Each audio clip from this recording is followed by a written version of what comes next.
नमस्कार दोस्तों, युक्ति आईएएस में आपका हार्दिक स्वागत है। जैसे कि कल आपका स्कॉलरशिप टेस्ट हुआ था 10 जनवरी को, और मिसलेनियस का भी आप लोगों को मिल गया होगा, पॉलिटी का भी मिल गया होगा, करंट का भी मिल गया होगा आप लोगों को। अब ये हिस्ट्री का पोर्शन है, हिस्ट्री का भी मैं दे देता हूँ, साइंस का भी मिल जाएगा आप लोगों को। तो देखिए, जो क्वेश्चन आपसे पूछे गए थे, जो हिस्ट्री के क्वेश्चन है, क्योंकि बिहार में हिस्ट्री के सबसे ज़्यादा क्वेश्चन पूछे जाते हैं।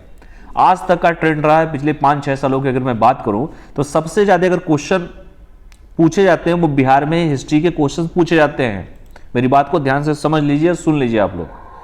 हिस्ट्री में सबसे ज्यादा क्वेश्चंस अगर कहीं से पूछे जाते हैं तो मॉडर्न हिस्ट्री से पूछे जाते हैं, उसके बाद एंशिएंट, उसके बाद मेडाइवल से पूछे जाते हैं। ठीक है, मॉडर्न का सबसे ज्यादा रोल होता है, फिर मेडाइवल, एंशिएंट होता है, फिर मेडाइवल होता है, क्योंकि बौद्ध, जैन सब मैक्सिमम क्वेश्चन हमेशा पूछा है। आप उठा के प्रीवियस ईयर क्वेश्चन पेपर देखिए। खैर, ये बताना तो मेरा काम है, मैं आप लोगों को बताऊंगा भी। रणनीति पे भी चर्चा एक दिन होगी आप लोगों के साथ। तो चलिए, जो कल क्वेश्चन पूछा गया था, पहले उस क्वेश्चन पे हम लोग डील कर लेते हैं। पहला क्वेश्चन क्या पूछा गया था इसमें, हिस्ट्री में ऋग्वेद की किस मंडल में गायत्री मंत्र का उल्लेख किया गया है? ये क्वेश्चन है, बड़ा इंपॉर्टेंट क्वेश्चन है कि ऋग्वेद की किस मंडल में गायत्री मंत्र का उल्लेख किया गया है? प्रथम मंडल, द्वितीय मंडल, तृतीय मंडल, चतुर्थ मंडल, इनमें से कोई नहीं या एक से अधिक। तो इसका सही जो आंसर है, ऋग्वेद के किस मंडल में गायत्री मंत्र का उल्लेख किया गया है? तो इस तीसरे मंडल में गायत्री मंत्र का उल्लेख किया गया है। तो यहां पे ऑप्शन में क्या हो जाएगा? सी इसका सही आंसर है। ऋग्वेद के तीसरे मंडल में गायत्री मंत्र का उल्लेख किया गया है। इसके रचनाकार जो है विश्वामित्र जी हैं। यह मंडल जो है सूर्य देवता को समर्पित है। ये तीनों जो लाइन मैंने लिखा है, जिससे तीनों बार क्वेश्चन पूछा जा चुका है, इसलिए ध्यान से इसको पढ़िएगा। ऋग्वेद के तीसरे मंडल में गायत्री मंत्र का उल्लेख किया गया है। इसके रचनाकार विश्वामित्र जी हैं। यह मंडल सूर्य देवता को समर्पित है। तो इसको ध्यान से आप लोग पढ़ लीजिएगा। तो इसका आंसर हो जाएगा सी, इसका सही आंसर हो जाएगा। अगला क्वेश्चन क्या पूछा है? अगला क्वेश्चन देख लीजिए ध्यान से। अगला क्वेश्चन है कि बौद्ध धर्म के संबंध में कौन सा कथन असत्य है? पहला है कि बौद्ध धर्म अंगुत्तर निकाय से ज्ञात होता है। दूसरा, बौद्ध धर्म गौतम बुद्ध के जन्म की पूर्व समस्त उत्तर भारत 18 राज्यों में विभाजित था। तीसरा है महाजनपद कुरु की राजधानी इंद्रप्रस्थ थी। चौथा है महाजनपद अंग की राजधानी चंपा थी। और उपरोक्त में से कोई नहीं या एक से अधिक है। तो इसका जो गलत आंसर क्या है, वो है महाजनपद कुरु की राजधानी इंद्र। ये जो गौतम बुद्ध के जन्म की पूर्व समस्त जो उत्तर भारत 18 राज्यों में विभक्त नहीं था। असत्य पूछा है तो ये हो जाएगा असत्य, चूंकि गौतम बुद्ध के बारे में पूरा डिटेल एक बार पढ़ा दूंगा मैं आप लोगों को, खुद आप लोग को वो चीजें समझ में आ जाएंगे। ठीक है, क्योंकि बहुत लंबा टॉपिक है, मैं इस पर ज्यादा डिटेल नहीं बताऊंगा इस समय। बस ये जानिए कि इसका जो सही आंसर है वो क्या है, बी है। चलिए अगला क्वेश्चन देखते हैं। अगला क्वेश्चन जो है, जल की प्रासंगिकता को देखते हुए किस प्रथम शासक ने गिरनार क्षेत्र में एक झील का निर्माण करवाया था? उसका क्या नाम था? तो उसका जो नाम, 4 ऑप्शन, चंद्रगुप्त मौर्य, समुद्रगुप्त, अशोक, रुद्रदामन, इनमें से कोई नहीं, एक से अधिक। तो इसका सही आंसर है चंद्रगुप्त मौर्य। चंद्रगुप्त का दूसरा नाम क्या है? कमेंट करके आप लोग जरूर बताइएगा। तो चंद्रगुप्त मौर्य ने जल की प्रासंगिकता को देखते हुए गिरनार क्षेत्र में एक झील का निर्माण करवाया था। सुदर्शन झील का निर्माण चंद्रगुप्त मौर्य के सौराष्ट्र प्रांतीय शासक पुष्यगुप्त ने कराया था। अशोक के राज्यपाल तुषाप ने बाद में उसे एक नहर भी निकाली थी। कई बार क्वेश्चन पूछा जा चुका है, इसलिए ज्यादा इस पे डिटेल में आप लोग को नहीं करूंगा। आने वाले समय में इस पे भी मैं क्लास लूंगा। रुद्रदामन के समय में अतिवृष्टि झील का बांध टूट गया था, जिसकी मरम्मत कराई गई। यह कार्य रुद्रदामन के प्रांतीय शासक सुबिसाक ने किया था। स्कंदगुप्त के जूनागढ़ अभिलेख से अत्यधिक वर्षा से झील का बांध टूटा। सौराष्ट्र के प्रांतीय शासक परदत्त के पुत्र चक्रपालित ने झील की मरम्मत कराई। ठीक है, तो इसको ध्यान से आप लोग पढ़ लीजिएगा। अगला क्वेश्चन देखिए, पूछा गया है साहित्य और साहित्यकार से। क्वेश्चन क्या है? साहित्यकार और साहित्य। कालिदास, मेघदूत, भास्कर, लीलावती, कात्यायन, वार्तिकी, सर्ववर्मा, कामसूत्र, इनमें से कोई नहीं या एक से अधिक। तो देखो, पूछा है कौन सम्मिलित नहीं है, तो सर्ववर्मा जो कामसूत्र है वो गलत है, क्योंकि सर्ववर्मा के द्वारा रचित साहित्य जो था कातंत्र है। ठीक है, बड़ा इंपॉर्टेंट क्वेश्चन है ये। जबकि कामसूत्र साहित्य के रचनाकार वात्स्यायन है। मेघदूत की रचना सभी लोग जानते हैं, कालिदास सभी लोग जानते हैं।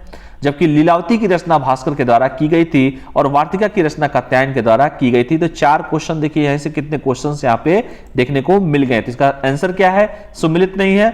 जो सर्ववर्मा जो है वो कामसूत्र से संबंधित नहीं है, वात्स्यायन है। ठीक है, तो इसको ध्यान से पढ़ लीजिएगा आप लोग। अगला क्वेश्चन देखते हैं 140। जयप्रकाश नारायण के संबंध में कौन सा कथन सत्य पूछा है इसमें? जेपी जिसे कहते हैं जयप्रकाश नारायण, लोक नायक जयप्रकाश नारायण। ये भी क्वेश्चन पूछा गया है कि जयप्रकाश नारायण के आगे जो लोक नायक है कि लोक मान है, तो लोक नायक कई बार क्वेश्चन पूछा गया है और एक क्वेश्चन तो हमेशा रहता ही है। तो यह बिहार सोशलिस्ट पार्टी से संबद्ध थे। यह 5 जून 1975 को बिहार के पटना के गांधी मैदान पर संपूर्ण क्रांति का आह्वान किया था। वर्ष 1998 में इनको भारत रत्न प्रदान किया गया। इनकी उपाधि लोकमान्य थी। पूछा क्या है, सत्य क्या है? तो यह जो है बिहार सोशलिस्ट पार्टी से संबद्ध थे, तो सही जो है आंसर ए है, क्योंकि लोकमान नहीं था, लोक नायक था। ठीक है, तो इसको ध्यान से पढ़िए, यहां पे लोकमान्य दिया था तो लोग कंफ्यूज हो जाते हैं, इसलिए मैंने पहले ही बता दिया था आपको। लोक नायक जयप्रकाश नारायण उनका नाम था, इसलिए लोकमान्य गलत हो जाएगा। दूसरी बात कि 98 में इनको भारत रत्न नहीं दिया गया था, 99 में दिया गया था, यह भी गलत हो जाता। 5 जून 1975 को नहीं था बेटा, 1974 को था, इसीलिए ये गलत हो गया। देखो, इसीलिए मैंने इस पे थोड़ा ज्यादा जोर दिया इस क्वेश्चन पे, क्योंकि बिहार में हमेशा जयप्रकाश नारायण से क्वेश्चन आता है।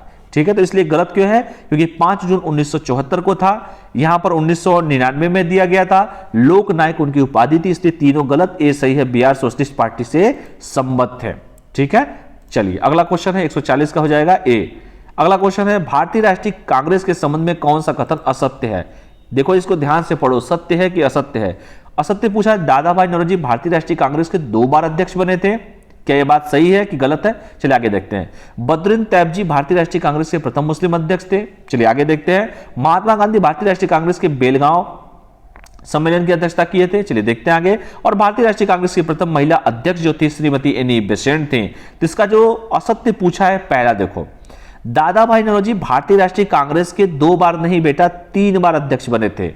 दादा भाई Naoroji the grand old man of India, Bharat के वयोवृद्ध पिता की उपाधि इनको दी गई थी दादा भाई नौरोजी साहब को। तो इसलिए पहला क्वेश्चन गलत है, क्योंकि 3 बार बने थे, 1886 में, 1893 में, 1906 में। कॉपी पे लिख लीजिए आप लोग, कई बार क्वेश्चन पूछा जा चुका है। बद्रुद्दीन तैयब भारतीय राष्ट्रीय कांग्रेस के प्रथम मुस्लिम अध्यक्ष थे। बिल्कुल सही जवाब है, बद्रुद्दीन तैयब भारतीय राष्ट्रीय कांग्रेस के प्रथम मुस्लिम अध्यक्ष हैं। और महात्मा गांधी सिर्फ 1 बार किए थे कांग्रेस के, बिल्कुल सही है, बेलगांव कर्नाटक 1 बार अध्यक्षता किए थे।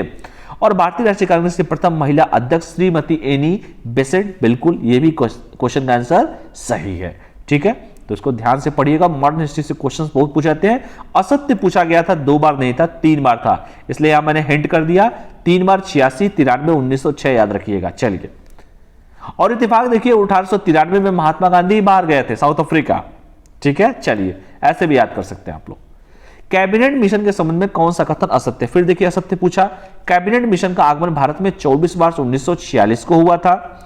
दूसरा, इस मिशन में त्रिस्तरीय शासन व्यवस्था का विचार प्रस्तुत किया गया था। तीसरा था, गांधी जी कैबिनेट मिशन योजना के पक्ष में पूरी तरह से थे। और डी जो है, कैबिनेट मिशन में बोर्ड ऑफ ट्रस्ट के अध्यक्ष लॉर्ड लॉरेंस थे। पैसिफिक है, अधिक नहीं है, पैसिफिक है। और ई जो है वो रहता ही है जो है।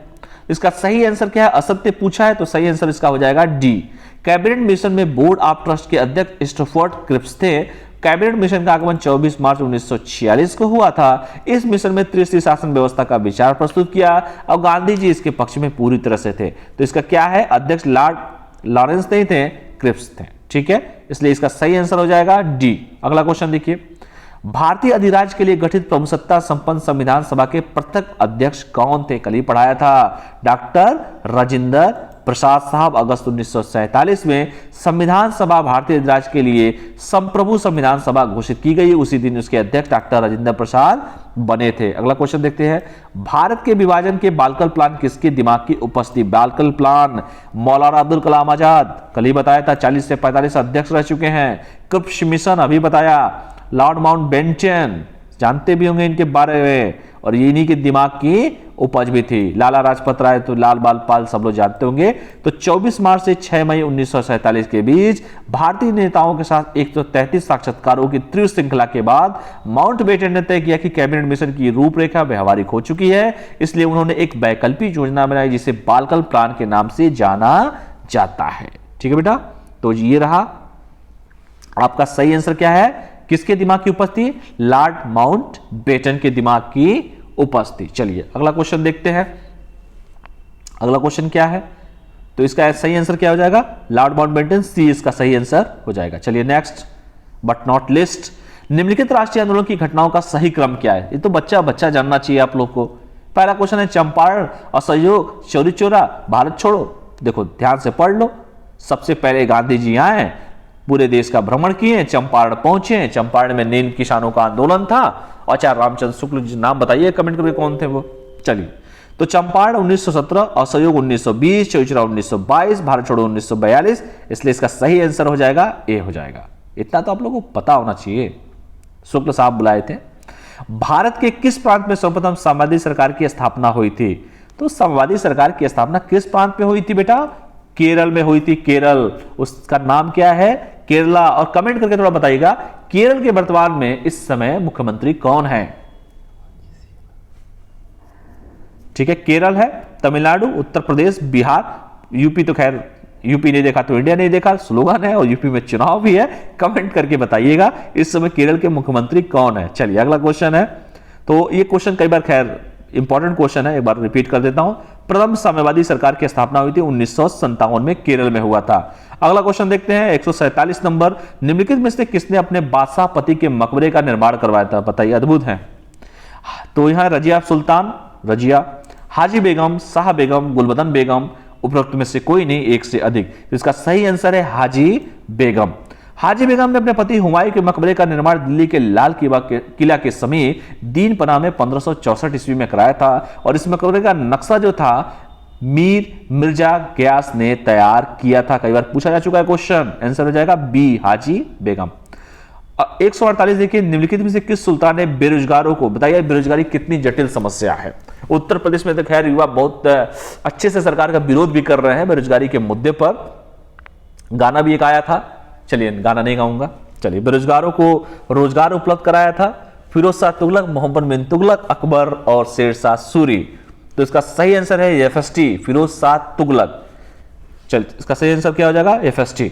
फिरोज शाह तुगलक ने सामान्य लोगों की भलाई के लिए कुछ उपकार के कार्य किए थे। इसने नियुक्ति के लिए एक दफ्तर खोलकर तथा प्रत्येक मनुष्य की गुण और योग्यता की पूरी जांच पड़ताल के बाद अधिक से अधिक लोगों को नियुक्ति देकर उसने बेरोजगारी की समस्या को हल करने का प्रयास किया था। इसका आंसर हो जाएगा ए हो जाएगा। ठीक है, निम्नलिखित में से कौन शाहजहां के शासनकाल में अधिक समय तक दक्कन का गवर्नर रहा था? तो दक्कन औरंगजेब, दारा सिको, मीर जुमला, मुराद, उपरोक्त में से कोई नहीं, एक से अधिक। तो इसका सही आंसर है औरंगजेब। शाहजहां के शासनकाल में औरंगजेब पहले 1636 से 44 तक दक्कन का गवर्नर रहा था। अगला क्वेश्चन देख लिए। पुर्तगालियों ने भारत में निम्नलिखित में से किस स्थान पर प्रथम दुर्ग का निर्माण कराया था? कोचीन, गोवा, बंगाल, हुगली। तो पुर्तगालियों ने सबसे पहले जो थे कोचीन में जो था आपका निर्माण करवाया था। इसका सही से ध्यान से देख लीजिए कि पुर्तगालियों ने भारत में निम्नलिखित में से किस स्थान पर प्रथम दुर्ग का निर्माण कराया था? तो कोचीन में कराया था। पुर्तगालियों ने भारत में प्रथम दुर्ग का निर्माण अल्फांसो डी अल्बुकर्क द्वारा 1503 ईस्वी में कोचीन में कराया था। ठीक है, तो ये रहा आपका हिस्ट्री का क्वेश्चन, और मुझे उम्मीद है कि आप लोगों को समझ में आया भी होगा। हिस्ट्री के क्वेश्चंस 15 क्वेश्चन टोटल मैंने इसमें दिए थे। ठीक है, और ये रहा आपका युक्ति आईएएस का लोगो, युक्ति आईएएस का वेबसाइट, ये टेलीग्राम का चैनल, ये कांटेक्ट का नंबर। ठीक है, कांटेक्ट नंबर है। अगर कोई समस्या हो तो आप लोग संपर्क भी कर सकते हैं। गूगल प्ले स्टोर पर जाके ऐप को डाउनलोड कर सकते हैं। युक्ति आईएएस के यूट्यूब चैनल को जरूर सब्सक्राइब कीजिए, अपने दोस्तों को शेयर कीजिए, ताकि हम भी मोटिवेट हो सके और अधिक से अधिक वीडियो आप लोगों के सामने रोज लाने का कोशिश करें। तो चलिए, जो भी और भी जो टॉपिक होंगे, जो नहीं मिले होंगे, वो टॉपिक आप लोग को मिल जाएंगे। पढ़ाई करते रहिए, आप लोग स्वस्थ रहिए, मस्त रहिए, पढ़ते रहिए। बहुत बहुत धन्यवाद। Thank you all of you. जय हिंद।